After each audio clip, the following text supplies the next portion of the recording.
"We all decided you're not invited to the wedding," my mom said with a smug smile. "Good to know," I replied as I moved the $8,600 honeymoon fund back into my account and canceled the flights I had booked under her name. By the next morning, I had 28 missed calls and one message that changed it all: trip canceled. You know, there are some moments in life that just absolutely rip you open, moments where the people you thought loved you the most show you a side you never, ever expected. For me, that moment came when my own mother, Deborah, looked me straight in the eyes and delivered a blow so crushing, so utterly unexpected. It wasn't just about a wedding anymore. It was about everything. Growing up, I was Morgan, the classic responsible older sister to Rebecca. We were that inseparable duo, sharing secrets, dreaming big together.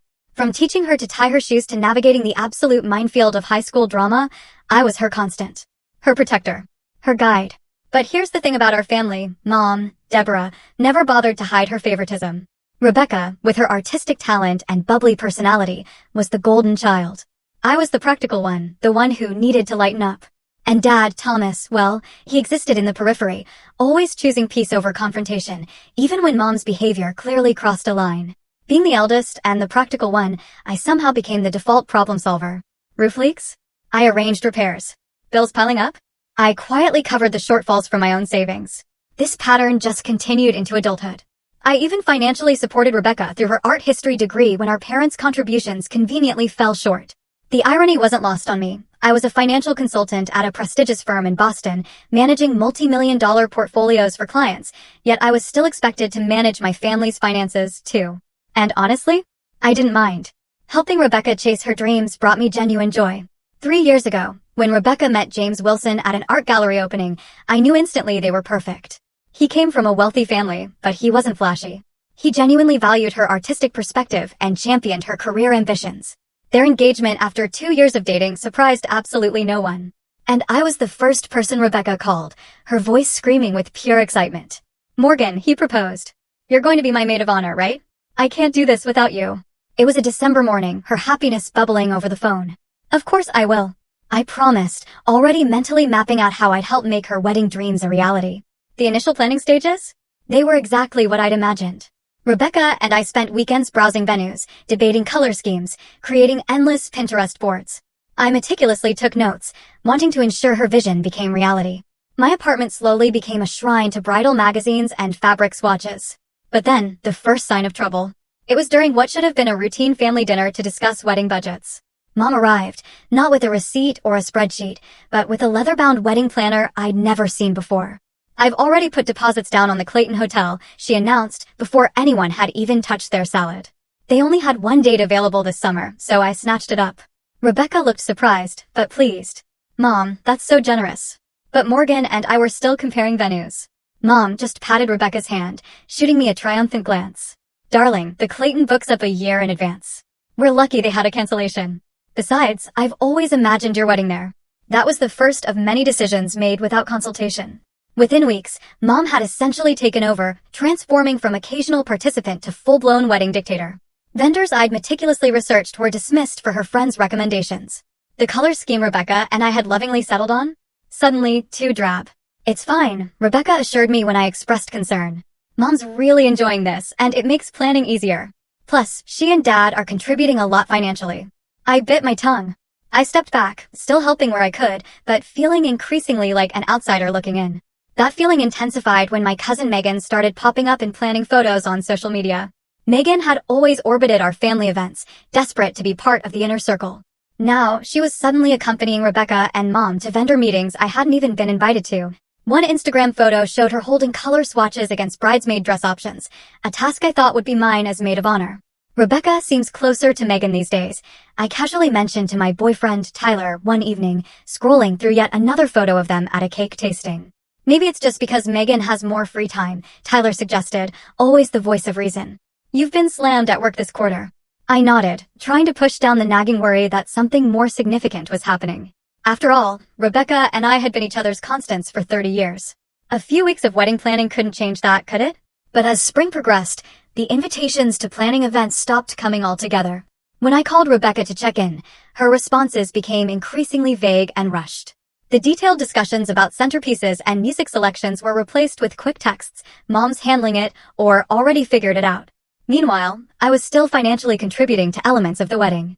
I paid the deposit for the photographer Rebecca loved, but Mom thought was too expensive. I ordered custom welcome baskets for out-of-town guests. And I was secretly arranging what I hoped would be the perfect wedding gift, a luxury honeymoon to Bali, complete with first-class flights and a private ocean view villa. I told myself everything would return to normal after the wedding. This was just a stressful time, and soon my sister and I would laugh about Mom's wedding takeover over wine in her new married apartment. I didn't realize then how utterly wrong I was, or how quickly the situation would deteriorate beyond what I ever thought possible. The day I discovered I wasn't even invited to Rebecca's wedding dress shopping, it felt like a physical punch to the chest. I found out through an innocent question from my coworker Natalie, who happened to be friends with the boutique owner. "How was Rebecca's appointment yesterday? Sandra mentioned your sister found the one right away." I froze, coffee cup halfway to my lips. "What appointment?" Natalie's expression shifted from excited to uncomfortable. "Oh, at Elegant Moments. Sandra said your mom, sister, and cousin had champagne and spent hours there. I just assumed you were there, too." I mumbled something about a last-minute work emergency and escaped to the bathroom, staring at my reflection, trying to make sense of being excluded from such an important moment. Rebecca and I had talked about wedding dress shopping since we were teenagers, pretending pillowcases were veils, making promises about being there for each other's special moments. I called Rebecca that evening, my voice carefully controlled. "How was dress shopping?" A pause. "Oh, it just happened really fast. Mom had an appointment, and it wasn't supposed to be the actual shopping day, just a preliminary look with Megan. She was free and we needed a third opinion." "I could have made myself free," I said quietly. "You could have asked." "Morgan, don't make this a big deal.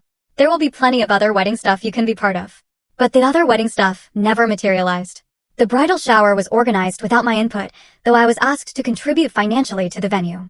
The bachelorette party planning was taken over by Megan, who chose a destination I knew Rebecca wouldn't truly enjoy. When I offered suggestions based on 30 years of knowing my sister, they were dismissed as not what Rebecca wants anymore. Still, I continued to support from the shadows. I finalized the honeymoon arrangements, spending $8,600 on first-class flights, luxury accommodations, and special experiences I knew the couple would love. I imagined Rebecca's face when I presented her with the surprise at the rehearsal dinner. I pictured the hug and the return of our sisterly bond. Meanwhile, the distance between us grew. Rebecca began declining our traditional Sunday brunches, always with a different excuse. When we did speak, our conversations felt scripted, shallow, and nothing like the deep talks we'd always shared. "Is everything okay between us?" I finally asked directly after 3 weeks of increasingly sporadic communication. "Everything's fine. I'm just super busy with wedding stuff," she replied, not quite meeting my eyes. "Mom's been amazing handling all the details." Then, at a family gathering in May, just 2 months before the wedding, I overheard a conversation that made my blood run cold. I'd stepped into the kitchen to refill my water glass when I heard my name from the adjacent dining room. "Morgan's always been difficult." My mother's voice carried clearly. "Rebecca's finally seeing it now. Always has to control everything. Make everything about her accomplishments." "It must be hard for Rebecca," Megan responded, her voice dripping with fake sympathy, especially during her wedding when she should be the center of attention. "Exactly," Mom agreed. "That's why we've had to minimize her involvement for Rebecca's sake." I stood frozen, water overflowing my glass as their words sank in. My own mother was actively working to exclude me from my sister's wedding, painting me as some sort of attention-seeking monster to anyone who would listen. That night, I broke down to Tyler, finally voicing the fears I'd been suppressing for months. What if they don't even want me at the wedding anymore? What if all this distancing is leading to something worse? Tyler pulled me close, his steady presence a stark contrast to my shaking hands. "That's not possible. You're Rebecca's sister, and you've done nothing but support her. But what if Mom has convinced her otherwise? You don't know how persuasive she can be, how she twists things." "Then you need to talk to Rebecca directly," Tyler said firmly. "No more guessing, no more hoping it will get better on its own. You need to have a real conversation about what's happening." He was right. The situation had deteriorated too far for passive acceptance. I texted Rebecca the next morning. "Need to talk about the wedding and our relationship. Can we meet tomorrow?" Her response came hours later. "Really busy with wedding stuff. Come to Mom and Dad's on Thursday at 7 o'clock. We can talk then." Those 5 days were among the longest of my life. I rehearsed what I would say, how I would calmly express my hurt without accusation. I reminded myself that Rebecca might be caught in the middle, pressured by our mother's strong personality. I arrived at our parents' house Thursday evening with a heart full of hope for reconciliation and clarity. I had no idea I was walking into an ambush that would shatter my relationship with my family and force me to redefine what loyalty and self-respect truly meant. The evening air felt unusually still as I parked outside my parents' colonial-style home that Thursday. The familiar driveway where Rebecca and I had played hopscotch as kids now felt like foreign territory. I checked my reflection in the rearview mirror, straightened my blouse, and took a deep breath before heading to the front door. Mom answered before I could even ring the bell, her expression unreadable. "We're in the living room," she said curtly, turning without waiting for my response. The scene inside felt staged. Dad sat in his usual armchair, looking uncomfortable and slightly gray. Rebecca perched on the edge of the sofa, eyes down, fingers twisting in her lap. Mom positioned herself standing behind Rebecca, one hand on the sofa back in what looked like a protective stance. And there, in what had always been my spot during family discussions, sat Megan, looking simultaneously smug and concerned. "What's going on?" I asked, remaining standing when no one offered me a seat. "Rebecca, I thought we were going to talk about the wedding." "That's why we're all here," Mom interjected before Rebecca could speak. "There's something you need to understand about the wedding." A strange stillness settled over me, a calm before a storm I could feel approaching. "We've been discussing things," Mom continued, her voice taking on the patronizing tone she'd perfected over decades, "and we all agreed that your involvement in the wedding has become problematic." "Problematic?" I echoed, looking directly at Rebecca, who still wouldn't meet my gaze. "Your controlling behavior, your need to make everything about yourself," Mom said, ticking off points on her fingers like items on a grocery list. "The way you've tried to overshadow Rebecca's special time with your opinions and your financial contributions." I felt as though I'd stepped into an alternate reality. "Rebecca," I prompted, desperate for my sister to speak for herself. She finally looked up, her expression a mixture of guilt and rehearsed resolve. "It's just been really stressful, Morgan. Every time you get involved, there's tension." Mom thinks, I repeated softly. "What do you think, Rebecca?" Before she could answer, Mom stepped forward, placing herself partially between us. "What Rebecca thinks is that her wedding should be a happy occasion. And frankly, your presence would make that impossible." The room seemed to tilt slightly as her words registered. "My presence at the planning, you mean?" Mom's lips curved into what can only be described as a smirk. Satisfaction gleaming in her eyes at finally delivering the blow she'd been orchestrating for months. We all agreed. "You're not welcome at the wedding," she said, enunciating each word like she was savoring a fine wine. "Not as maid of honor, not as a bridesmaid, not as a guest. It's better for everyone this way." The silence that followed was absolute. I could hear the antique clock on the mantel ticking, marking seconds in a moment that felt endless. Dad shifted in his chair, but said nothing. Megan had the decency to look at the floor. And Rebecca, my sister, my best friend since her first breath, sat in complicit silence, effectively ending 30 years of sisterhood. "I see," I said finally, surprised by the steadiness of my own voice. "And when was this decision made?" "We've been moving this direction for months," Mom replied, clearly pleased by my calm reaction, mistaking shock for acceptance. "Rebecca asked Megan to be her maid of honor weeks ago. We just needed to make it official." I turned to Megan, who now met my gaze with a challenging look. "Congratulations," I said flatly. "It's nothing personal," she replied. The lie was transparent. I almost laughed at the absurdity. Nothing personal about replacing me in my sister's wedding, in my sister's life. "Rebecca," I tried one more time. "Is this really what you want?" Mom answered again. "Rebecca wants a drama-free wedding. You've always been too controlling, too opinionated. Everything has to be your way. The venue wasn't good enough. The caterer wasn't up to your standards."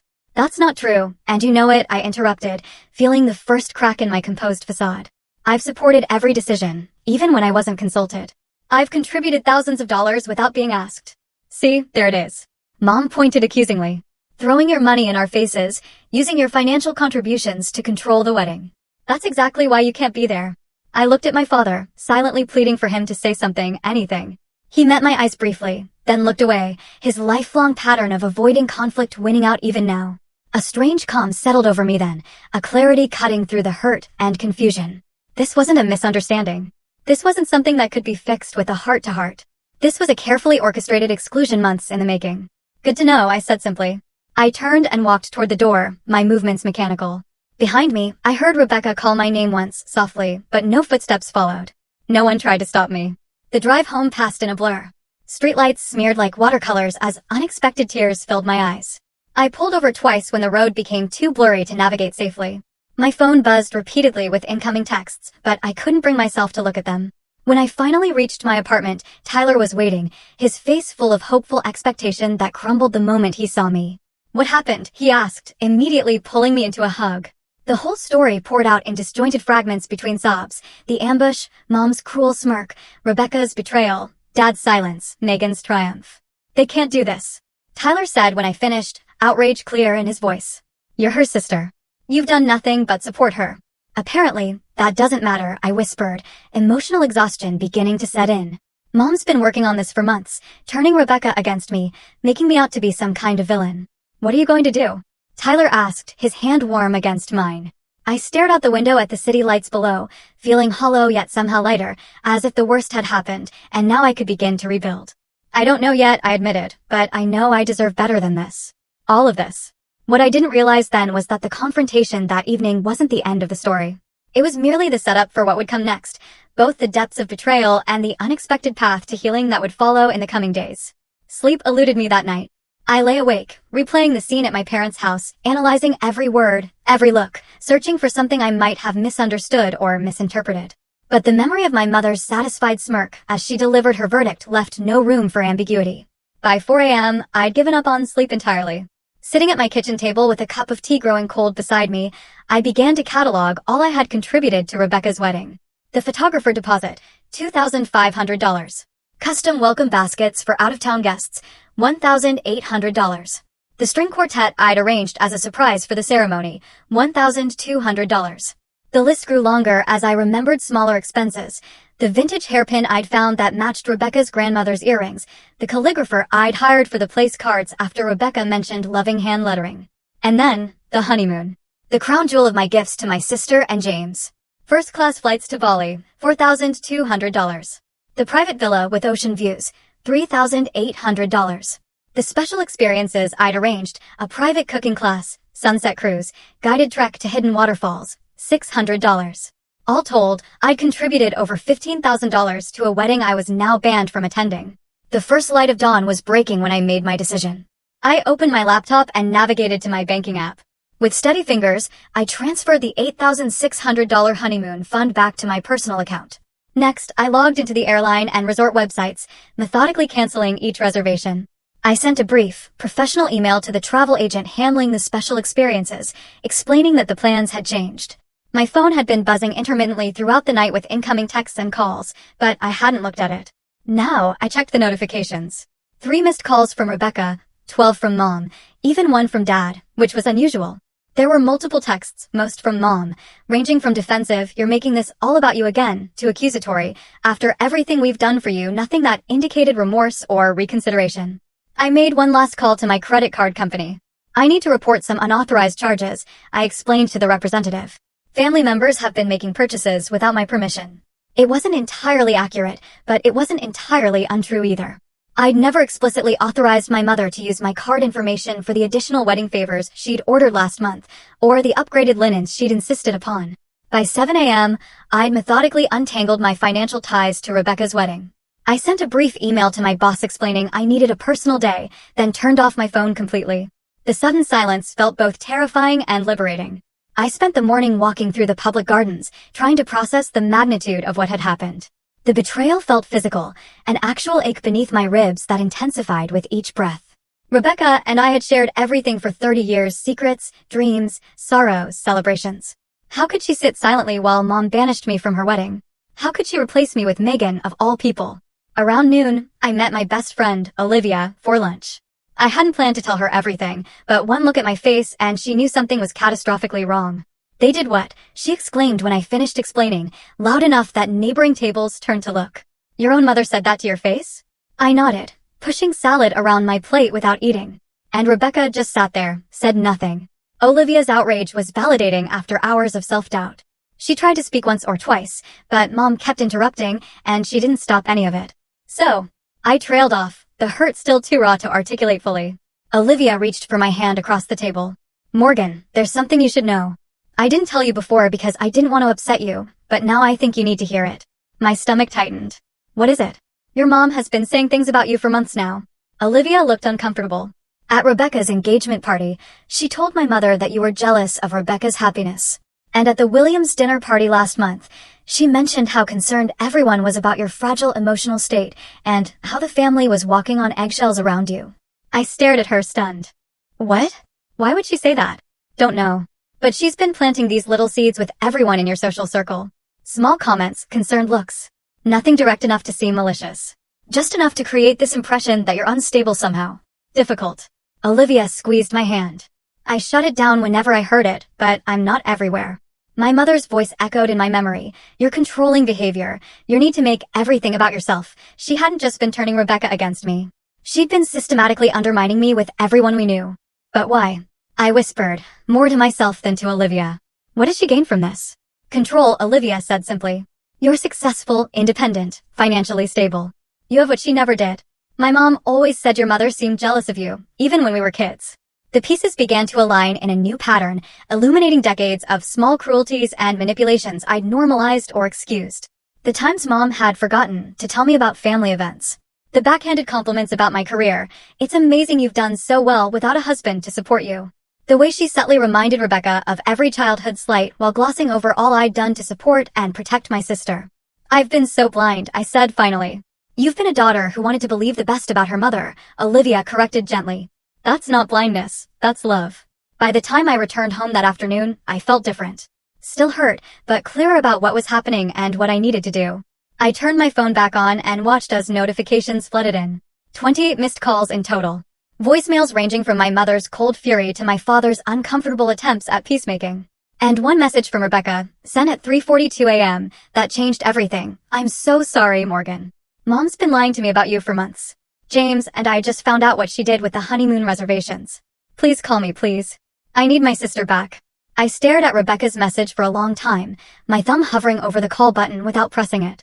The raw emotion in her text felt genuine. But after months of manipulation and yesterday's brutal confrontation, I wasn't ready to dive back into the chaos without understanding more. The other messages painted a picture of family implosion. Mom's voicemails evolved from righteously indignant, how dare you cancel the honeymoon after promising it as a gift, to threatening, you've left me no choice but to tell everyone about your behavior, to an unconvincing attempt at reconciliation, we can still fix this if you apologize. Dad's messages were fewer and more subdued. Your mother is very upset, he said in one, background noise suggesting he was calling from his car to avoid being overheard. I didn't know about any of this until yesterday. Please call when you can. Other family members had begun weighing in too. My Uncle Robert, always Mom's ally, left a stern lecture about respecting parents. My grandmother asked in her wavering voice if I was feeling all right, clearly having received Mom's version of events. But there were unexpected supporters too. Aunt Catherine, who rarely involved herself in family drama, left a surprisingly forceful message. I've watched your mother do this before, Morgan. She did the same to me with your father. Call me. We need to talk. I decided to start there, calling my father's sister back first. Oh, Morgan. Aunt Catherine's warm voice filled the line immediately. I've been so worried. Are you all right? Not really, I admitted. I don't understand. What's happening, Aunt Cath? Why would Mom do this? Because you threaten her, she said simply. You always have, since you were little. So capable, so independent. Deborah needs to be needed, to control everything. When that's challenged, she reacts. By turning my sister against me, by banning me from the wedding? It's what she does, Catherine sighed. She did the same to me when I was your age. Your father and I were always close. But when he met Deborah, things changed. She created conflicts that didn't exist, told your father I'd said terrible things about her. By their wedding, I wasn't welcome either. I sat down heavily, processing this revelation. Dad never told me that. Thomas has always chosen peace over confrontation, especially with your mother. We eventually reconciled, but only years later and never like before. Her voice softened. But this isn't about old history. This is about stopping the pattern now, before your relationship with Rebecca is permanently damaged. After speaking with Catherine, I called my best friend from college, Andrea, who worked as a therapist. Without breaking confidentiality, she helped me understand the dynamics at play, narcissistic patterns, triangulation, the golden child/scapegoat dynamic that had shaped my relationship with Rebecca since childhood. The most important thing Andrea emphasized is protecting your own boundaries while leaving room for Rebecca to find her way back. She's been manipulated too. I was still processing this advice when my phone rang again. Morgan? It's James. Rebecca's fiancé. He sounded genuinely distressed. Thank God you answered. It's been chaos here. Rebecca's been crying for hours. What happened, James? I kept my voice neutral, not ready to extend trust. We found out what your mother's been doing. The lies she's been telling. The emails she altered. Morgan, Rebecca never knew you were excluded from dress shopping. Your mom told her you couldn't make it, showed her texts from you canceling. What? I never sent any texts. We know that now. Your mother apparently created fake conversations to show Rebecca, making it look like you were too busy or didn't care about wedding activities. His voice hardened. When we confronted her, she admitted to changing the names in the contact list on Rebecca's phone, too. Rerouting some of your texts to her own phone. The level of deliberate manipulation was staggering. But yesterday at the house, Rebecca thought that meeting was to reconcile things. Your mother told her you'd been saying horrible things about the wedding, that you needed to hear how hurt everyone was. She never expected what actually happened. My head was spinning. Why is she telling me this through you? Because she's terrified you'll never speak to her again. And because he hesitated, your mother showed up at our apartment last night after you left. She was not well, screaming about ungrateful children, demanding we choose sides. It got bad enough that neighbors called building security. The situation was spiraling faster than I could process. I need to think, James. This is all too much. I understand. Just don't shut the door completely, okay? Rebecca loves you. She's been manipulated, too. I promised nothing, but said I'd be in touch soon. I barely had time to absorb this conversation before my work phone rang. It was Sandra, our office receptionist. Morgan, I hate to bother you on your day off, but there's a situation here. Your mother arrived about 20 minutes ago demanding to see you. When I explained you weren't in, she's causing quite a scene in the lobby. My professional and personal worlds were colliding in the worst possible way. What is she doing exactly? Making accusations, telling anyone who'll listen that you've stolen money from her, that you're experiencing some kind of breakdown. Sandra lowered her voice. Mr. Daniels is trying to handle it, but she's becoming increasingly erratic. I'll be right there, I said, grabbing my keys. The 15-minute drive to my office felt like entering a battle zone. Mom had never visited my workplace before, had shown minimal interest in my career beyond how it benefited the family financially. Now she was there, deliberately targeting the professional reputation I'd spent years building. I arrived to find security escorting my mother from the building. Her voice carrying across the lobby, "You don't know what she's capable of. She's always been troubled." The embarrassment was acute, burning across my face as colleagues watched the scene unfold. Mr. Daniels, my direct supervisor, approached with concern. "Morgan, take whatever time you need to handle this personal matter," he said quietly. "Your work speaks for itself. No one here is paying attention to unfounded accusations." His support should have been comforting, but the public spectacle left me feeling exposed and violated. This wasn't just about a wedding anymore. Mom was actively trying to destroy the foundations of my life, my reputation, my relationships, my career. As security guided my mother to the parking lot, her eyes locked with mine across the lobby. Instead of the remorse or shame one might expect, I saw only cold fury, and something worse, satisfaction at having disrupted my carefully ordered world. In that moment, something shifted within me. The hurt child seeking maternal approval disappeared, replaced by a clear-eyed adult who could finally see the pattern of manipulation for what it was. This wasn't love. This wasn't family.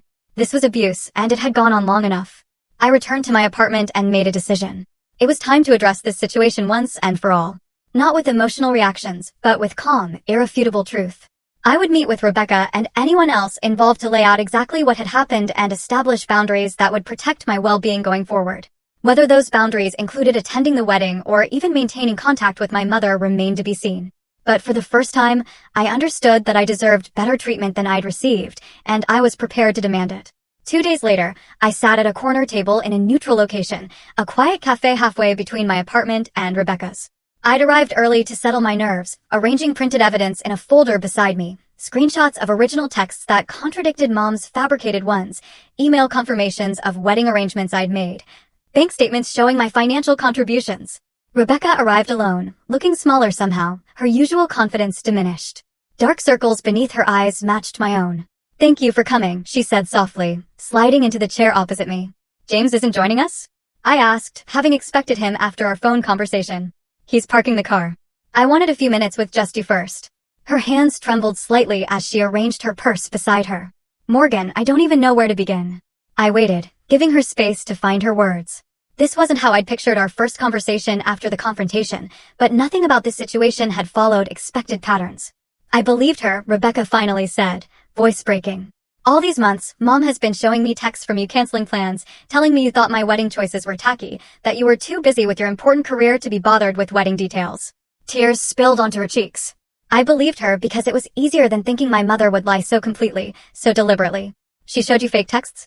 I asked, still struggling to comprehend the extent of the deception. Rebecca nodded, pulling out her phone. "James figured it out. Look at this." She showed me her messaging app, scrolling to conversations with me, except they weren't my words at all. Messages dismissing wedding plans, complaining about costs, making snide remarks about her choices, all attributed to my number, but written in a voice nothing like mine. Mom had access to my phone. She created a contact with her number, but your name. When I thought I was texting you, I was actually texting her. Then she'd respond, pretending to be you. Rebecca wiped her eyes. And she deleted real messages from you. I never received half the things you sent me. The methodical nature of the deception was staggering. But what about when we saw each other in person? Surely, you could tell something was off. We barely saw each other these past few months. Mom always had an excuse for why you couldn't make it to wedding events. And when we did meet, she was always there, controlling the conversation, interpreting everything you said in the worst possible light. Rebecca looked up as James approached the table. She poisoned everything. James sat down, setting 3 coffees before taking a seat beside Rebecca. Morgan, I'm so sorry. I should have seen what was happening sooner. How did you figure it out? I asked. The honeymoon cancellation was the tipping point, James explained. When Rebecca got the notification, she was confused because she didn't even know about the Bali trip. Your mother claimed you had promised this elaborate honeymoon, but canceled it vindicatively after being rightly excluded from the wedding. But that made no sense, Rebecca interjected. Why would you spend thousands on a honeymoon for us if you were as resentful as Mom claimed? So, we started investigating, James continued. Checking her phone records, comparing timestamps of messages. Once we started looking for inconsistencies, the whole fabrication fell apart. The final proof came when we found a folder on your mother's tablet. She'd actually been keeping screenshots of fake conversations she created, probably to keep her story straight. I pushed my folder across the table. I brought my own evidence. Bank transfers, original emails, everything. As Rebecca and James reviewed the documents, their expressions shifted from shock to horror to indignation. The contrast between my actual words and actions versus what my mother had portrayed couldn't have been starker. That day at your parents' house, James said. Rebecca thought we were meeting to clear the air about miscommunications. She had no idea your mother was planning to ban you from the wedding. I froze, Rebecca admitted, shame evident in her voice. When Mom started saying those terrible things, claiming we'd all agreed, I was in shock. By the time I processed what was happening, you were already gone. Her hand reached for mine across the table. Morgan, I never agreed to exclude you from my wedding. Never. You're my sister, my best friend. I can't get married without you there. The validation of my experience brought a rush of emotion I hadn't expected. For months, I'd been gaslit into questioning my own perceptions, my own worth in my family. We need to talk about Mom, I said once I could trust my voice again. This isn't normal behavior. This is deliberate, calculated manipulation. It gets worse, James said grimly. After you left that night, Rebecca confronted your mother. The things she said, the venom, it was like watching someone transform into a different person. Rebecca nodded. She admitted to everything, but with no remorse. She said she was protecting me from your negative influence. When I said I wanted you back in the wedding, she threatened to withdraw all financial support and tell everyone in the family I was having a pre-wedding breakdown. Just like what she's been saying about me, I murmured. Exactly, James confirmed. It's a pattern she uses to discredit anyone who challenges her. We spent the next hour mapping out the full extent of my mother's manipulation. The altered texts, the diverted invitations, the rumors spread throughout our social circle, the financial control. Each revelation built upon the last, creating a comprehensive picture of calculated emotional abuse spanning decades. I've arranged a meeting, I finally said, with Dad, Aunt Catherine, and a few other family members who need to hear the truth. A neutral family intervention of sorts. When? Rebecca asked. Tomorrow evening. Will you come? She nodded without hesitation. Of course. It's time everyone knew the truth.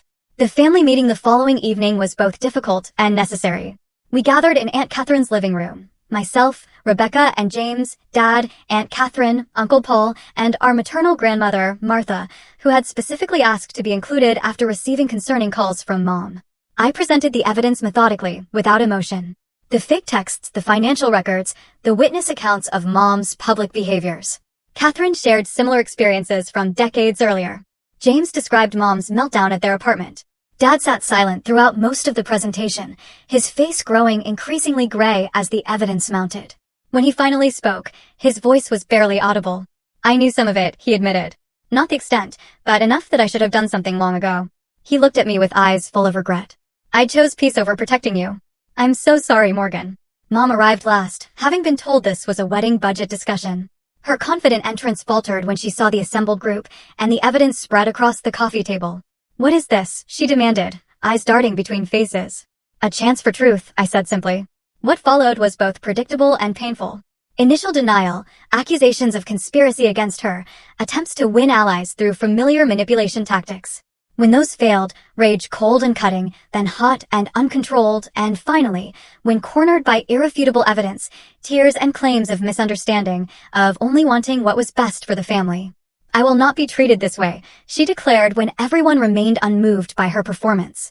"After everything I've done for this family, for Rebecca's wedding," about the wedding, Rebecca interrupted, standing to face our mother directly.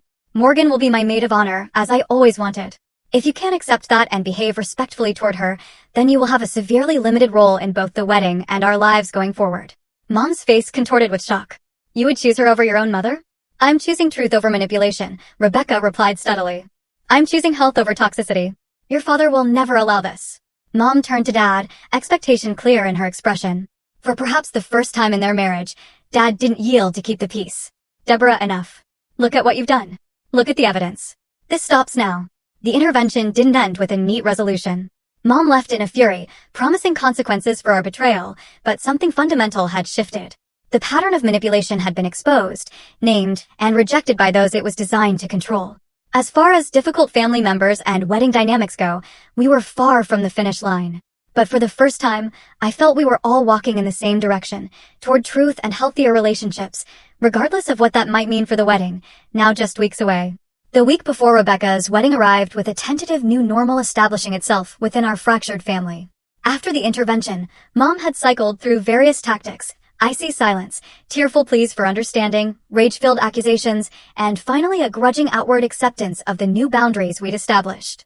Dad had surprised us all by standing firm in his support of Rebecca's decision to reinstate me as maid of honor. After decades of choosing peace over confrontation, he seemed to have found a reserve of strength none of us knew he possessed. "I should have protected you both long ago," he told me during a private conversation on my apartment balcony, city lights twinkling below us. I convinced myself that saying nothing was the same as keeping the peace. I was wrong. "Why now, Dad?" I asked gently. "What changed?" He stared into his coffee cup for a long moment. Seeing it all laid out like that, the deliberate nature of it, I couldn't hide from it anymore. "And honestly, Morgan, I'm tired. Tired of walking on eggshells, tired of pretending everything is fine when it isn't." His vulnerability was both shocking and healing. This new version of my father, willing to acknowledge hard truths, to apologize, to change, gave me hope that genuine transformation might be possible. Rebecca and I had been rebuilding our relationship day by day, our bond bruised, but not broken. We'd spent long hours talking through the manipulations that had driven us apart, grieving the months of sisterhood we'd lost. "I keep thinking about what would have happened if James hadn't discovered those fake texts," she said during one of our reconciliation brunches, restored to their rightful place in our weekly routines. "Let's not think about that," I suggested, squeezing her hand across the table. "We're here now." As for Mom, the family had presented her with clear conditions. She could participate in the wedding, but her role would be significantly restricted. No more unilateral decisions, no private conversations with vendors, no attempts to isolate or manipulate any family members. And if I refused these conditions, she'd asked, the word dripping with disdain, "Then you'll attend as a guest only, with no input on any elements of the ceremony or reception," Rebecca had stated firmly. To everyone's surprise, Mom had eventually agreed. Though her compliance seemed more strategic than genuine, the flashes of resentment in her eyes, quickly masked by artificial pleasantness, told the true story. My own journey through this ordeal had been transformative in unexpected ways.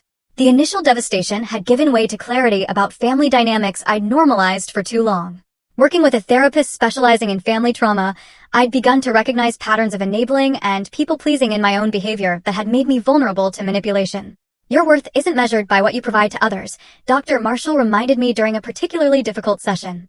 "Not financially, not emotionally, not practically." These words became a mantra as wedding preparations entered their final phase. I reinstated my role as maid of honor with a newfound sense of boundaries.